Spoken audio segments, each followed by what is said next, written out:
Praise the Lord. Hallelujah. Good morning. క్రీస్తునందు ప్రియులారా, ఈ ఉదయ కాలంలో మరొక నూతన వాగ్దానంతో మనము ఈ రోజును ప్రారంభించుకుందాము. ఈనాటి దేవుని వాగ్దానము యెషయా గ్రంథము 38వ అధ్యాయము 5వ వచనము. నీవు కన్నీళ్లు విడుచుట చూచితిని, నీ ప్రార్థన నేను అంగీకరించున్నాను.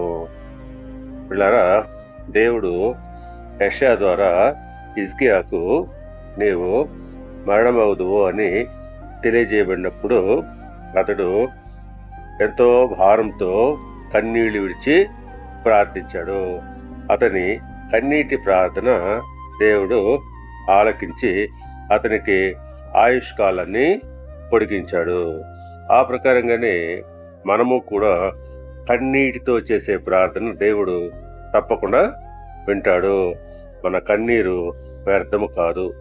అందును బట్టి కీర్తన గ్రంథము 56వ కీర్తన 8వ వచనంలో చెప్పబడినట్లు, నా కన్నీళ్లు నీ బుడ్డిలో ఉంచబడి ఉన్నవి, అవి నీ కవిలలో కనబడను కదా.